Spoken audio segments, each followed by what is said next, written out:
अस्सलाम वालेकुम, बिस्मिल्लाहिर्रहमानिर्रहीम। वेलकम बैक सीमा ज़ैटी किचन में। कैसे हैं फ्रेंड्स? उम्मीद करती हूँ आप सब खैरियत से होंगे और आप लोग की दुआओं से मैं बिल्कुल ठीक हूँ। आज एक फिर नई रेसिपी के साथ आप लोग की दहलीज़ में हाज़िर हुई हूँ। बहुत ही ज़बरदस्त, मज़ेदार, कम बजट में और बहुत ही टेस्टी रेसिपी है जिसे बनाना भी बहुत आसान है और इसे बनाने के बाद आप लोग खूब इंजॉय करेंगे। तो रेसिपी स्किप करके नहीं देखिएगा। चलिए इसे बनाना स्टार्ट करते हैं। तो फ्रेंड्स, सबसे पहले चूल्हे के ऊपर आपने कोई भी पॉट रख लेना है। फ्लेम को ऑन करके इसके अंदर आपने हाफ कप से थोड़ा सा ज़्यादा यानी कि 1/3 कप जितना ऑयल शामिल कर लेना है। ऑयल कोई सा भी इस्तेमाल कर सकते हैं। अच्छी तरीके से गर्म होने के बाद मीडियम साइज़ के एक आपने प्याज जिसे बिल्कुल बारीक स्लाइस में कट करके इसके अंदर शामिल कर लेना है और फिर हाई फ्लेम करके आपने प्याज को अच्छे से पकाना है जब तक ये बिल्कुल सॉफ्ट नहीं हो जाता। तो बस 2 से 3 मिनट लगेंगे, प्याज आपके इस तरीके से सॉफ्ट हो जाएंगे। उसके बाद आपने 1 टीस्पून लहसुन अदरक का फ्रेश पेस्ट शामिल करना है और इसे भी आपने इसी के साथ अच्छे तरीके से भूनना है, फ्राई करना है हल्का सा गोल्डन होने तक। तो बस फ्रेंड्स, ज़्यादा इसको आपने गोल्डन नहीं करना है। इसी तरीके से जब लाइट लाइट सा गोल्डन हो जाए तो आपने इसके अंदर चिकन शामिल कर लेना है। यहाँ पर मेरे पास 1 पाव चिकन है। आप चाहें तो यहाँ पे कीमा भी इस्तेमाल कर सकते हैं। मैंने यहाँ पे चिकन के छोटे छोटे पीसेस खुद ही घर पर कर लिया है ताकि थोड़े से चिकन के जो पीसेस है वो जब हम खाएं तो हमारे मुंह में आए और पता चले कि हाँ, हमने चिकन डाला हुआ है, बच्चे भी इसमें खुश हो जाएं। तो इसे डालने के बाद फ्लेम को हाई कर हम इसे लहसुन अदरक के साथ अच्छी तरीके से 2 मिनट तक पकाएंगे जब तक इसका कलर यहाँ पर चेंज नहीं हो जाता है। यहाँ पर देखें, मैंने यहाँ पे जो हड्डी थी 2-3 छोटे छोटे पीस वो भी मैंने डाल दिया है और जब कलर चेंज हो गया है तो 1.5 टीस्पून यहाँ पर हरी मिर्चों का पेस्ट ये हमने शामिल कर लिया है और इसी भी हम अच्छी तरीके से चिकन और इन मसालों के साथ भूनेंगे। तो बस फ्रेंड्स, यहाँ पर आप देख सकते हैं 4 से 5 मिनट हमने चिकन को मसालों के साथ अच्छी तरीके से भून लिया है और बहुत ही अच्छी सी खुशबू आ रही है। बच्चे कह रहे हैं मम्मा ऐसे लग रहे हैं जैसे आप यहाँ पर स्पैगेटीज बना रहे हैं। इतना ज़बरदस्त इसका खुशबू यहाँ पे आना शुरू हो चुका है। और फिर उसके बाद यहाँ पर हम टमाटर शामिल करेंगे। तो टमाटर आपने बिल्कुल छोटे साइज़ का लेना है, चाहे तो इसे स्किप भी कर सकते हैं। मैंने बिल्कुल छोटे साइज़ का लिया है ताकि अच्छा सा फ्लेवर आए। ज़्यादा आप इसके अंदर नहीं डालिएगा वरना ये जो हमारी रेसिपी है बिल्कुल अजीब सा हो जाएगा, मतलब बहुत ज़्यादा टमाटर इसमें अच्छा नहीं लगता है। और फिर इसी के साथ मैंने यहाँ पर 1 टीस्पून गरम मसाला पाउडर ये शामिल कर लिया है। ये मेरे पास जो मसाला है वो ये होममेड गरम मसाला है। इसकी रेसिपी मैं आप लोग को डिस्क्रिप्शन के नीचे दे दूँगी, आप वहाँ से देखकर इसे बनाइएगा। बहुत ही अच्छा मसाला घर पर तैयार होता है या फिर आप इसकी जगह पर बाज़ार का जो रेडीमेड मसाला है वो भी डाल सकते हैं। थोड़ा सा पानी मैंने यहाँ पे शामिल कर लिया है ताकि नीचे से ये चिपके नहीं, क्योंकि ये चिपकना शुरू हो चुके थे। फ्लेम को मीडियम करेंगे, कुछ खुश्क मसाला इसके अंदर शामिल करेंगे। तो मसालों में यहाँ पर सबसे पहले 1.5 टीस्पून नमक शामिल किया है, यह हस्ब ज़रूरत कीजिएगा। हाफ़ टी स्पून लाल मिर्च पाउडर, हाफ़ टी स्पून कुटी लाल मिर्च और थोड़ा सा मैंने यहाँ पर हल्दी पाउडर शामिल किया है, 1/4 टीस्पून जितना। बहुत ज़्यादा आपने हल्दी का इस्तेमाल नहीं करना है। और 1 टीस्पून भरकर धनिया पाउडर और 1 टीस्पून यहाँ पर हमने ज़ीरा पाउडर। बस ये मसाले डालेंगे थोड़े थोड़े करके और इसे हम अच्छे से भून लेंगे।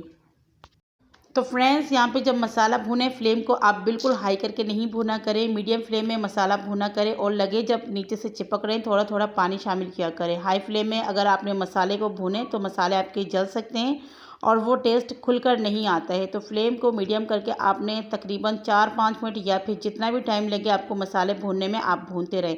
यहाँ पे देखिए 3-4 मिनट लगे, मैं मसाले को लगातार चम्मच चलाते हुए मीडियम फ्लेम में भून रही हूँ। मसाले बहुत अच्छे से हमारे भून चुके, ऑयल बिल्कुल सेपरेट हो चुके। तो बस इसी तरीके से आपने मसाले को पहले खूब अच्छी तरीके से भून लेना है। जब मसाले यहाँ पर हमारे भुन चुके हैं तो यहाँ पर मैंने पत्ता गोभी यानी कि बंद गोभी भी कहते हैं जिसे, उसका इस्तेमाल किया है। बिल्कुल बारीक मैंने यहाँ पर कट कर लिया। आप देख सकते हैं मैंने कितनी फ़ाइन इसकी कटिंग कर ली है और धोकर मैंने इसे छन्नी के ऊपर रख लिए थे। तो सबसे पहले यहाँ पर मैंने डाल दिए हैं जितना मेरे पास बंद गोभी है, तकरीबन 1 किलो बंद गोभी था। हाफ़ मैंने डाल के इसे अच्छी तरीके से हाई फ्लेम करके मिक्स कर लिया है, क्योंकि एक साथ डालेंगे तो इसे मिक्स करने में बहुत मुश्किल आएगी। तो मेरी रेसिपी अच्छी लग रही है तो लाइक कर लीजिए, चैनल में नए हैं प्लीज़ सब्सक्राइब कर लीजिए और ऐसी मज़े मज़े की रेसिपी मैं आप लोग के साथ हमेशा शेयर करूँगी। तो ये देखिए जब थोड़े से यहाँ पर ये सॉफ्ट हो गए तो बाकी के जो पत्ता गोभी है वो भी हमने इसी के अंदर शामिल कर लिया है। फ्लेम यहाँ पर हमारा हाई है। तो ये देखें मिक्स करने में अभी भी प्रॉब्लम हो रही है, तो 3 मिनट के लिए मैं इसे कवर करके रखूँगी हाई फ्लेम में ताकि जल्दी से ये सॉफ्ट हो जाए। तो प्यारे फ्रेंड्स, आजकल बहुत ज़्यादा महंगाई है, लोग क्या पकाए समझ कुछ नहीं आती। तो आप लोग मेरी रेसिपी देखा करें, बहुत जल्दी आप लोग को हर चीज़ का पता चल जाएगा। तो ये देखिए 3 मिनट बाद जाके मैंने कवर को हटाया है, तो ये जो पत्ता गोभी है हमारे अच्छे से सॉफ्ट हो गए। उसके बाद देखिए मैं चम्मच चला रही हूँ, बहुत ही ईज़िली चम्मच चला रही हूँ, आसानी से, कोई प्रॉब्लम नहीं है। फ्लेम को यहाँ पर हाई पर ही रखा है। 2-3 मिनट हम हाई फ्लेम करके पत्ता गोभी को मसालों के साथ अच्छी तरीके से भूनेंगे। तो बस देखिए यहाँ पर मैंने भून लिया है। मीडियम टू लो फ्लेम करके इसे 15-20 मिनट के लिए हम कवर करेंगे। बीच बीच में से 1-2 बार आपने चेक भी करते जाना है। तो फ्रेंड्स यहाँ पर 15-20 मिनट हो चुके हैं। मीडियम टू लो फ्लेम में हमने कवर करके रखा हुआ था और ये देखिए बहुत ही अच्छी तरीके से पक चुके हैं। और सबसे अहम बात ये है कि हमारे जो चिकन थे वो तो पहले से ही टेंडर हो चुके थे और चिकन पकने में ज़्यादा टाइम नहीं लगे और बंद गोभी भी बहुत ही जल्दी से पक जाते हैं। तो ज़्यादा से ज़्यादा आपको 20 मिनट लगेंगे, 15 मिनट में भी आप इसे पका सकते हैं, बस चेक कर लीजिएगा। यहाँ पर हमारे जो बंद गोभी है बहुत ही अच्छी तरीके से सॉफ्ट हो चुके हैं और इसका आपने हलवा नहीं बनाना है, इसी तरीके से आपने इसको रखना है। और इसके बाद जाके आपने इसके अंदर 4-5 हरी मिर्च इस तरीके से काट कर डाल देना है। इससे फ्लेवर बहुत ही अच्छा आता है। मोटे वाली मिर्च है, इसमें ज़्यादा तेज़ी भी नहीं है। तो इसे डालने के बाद आपने फ्लेम को मीडियम पे करके 2-3 मिनट और भुनाई करनी है, जब तक इसके अंदर से ऑयल सेपरेट नहीं हो जाता और अच्छे से भुनाई की खुशबू ना आ जाए। तो बस यहाँ पर देखिए मैंने भुनाई मुकम्मल कर ली, चूल्हे की फ्लेम को ऑफ कर लिया और यहाँ से खूबसूरत से एक प्लेट लेंगे और इसे हम डिश आउट करेंगे। तो प्यारे फ्रेंड्स, मैं जो है इसे डिश आउट कर लेती हूँ और फिर बाद में इसका जो फाइनल लुक क्या आता है मैं आपको वो दिखाती हूँ। तो ये देखिए माशाल्लाह माशाल्लाह मेरे प्यारे फ्रेंड्स, ज़बरदस्त किस्म की हमारी ये सब्ज़ी और चिकन की रेसिपी तैयार हो चुकी हैं।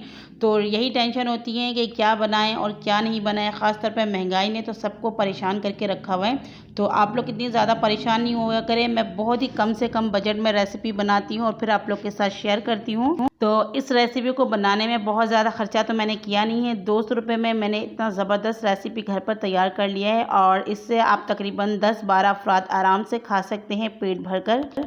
और आजकल की महंगाई में इससे सस्ता रेसिपी आपको कोई भी नहीं बताएगा। तो आप लोग मेरे चैनल का विज़िट करें, बहुत मज़ेदार रेसिपी आप लोग के साथ शेयर करती हूँ। और प्लीज़ अपनी कीमती राय का ज़रूर इज़हार किया करें, ये आप लोग की तरफ से प्यार होता है। आप इस रेसिपी को बना के चावल, रोटी, पराठा जिस भी चीज़ के साथ खाएंगे बहुत मज़े की लगेगी। तो आप लोग ज़रूर रेसिपी को ट्राई कीजिएगा, फैमिली मेम्बर दोस्तों के साथ शेयर करें और प्लीज़ आप लोग की सपोर्ट की ज़रूरत है, तो दिल खोल के सपोर्ट करें। रेसिपी को शुरू से एंड तक देखा करें, स्किप करके नहीं देखा करें। एक नई रेसिपी के साथ फिर मिलूंगी। दुआ में याद रखिएगा। अल्लाह हाफ़िज़।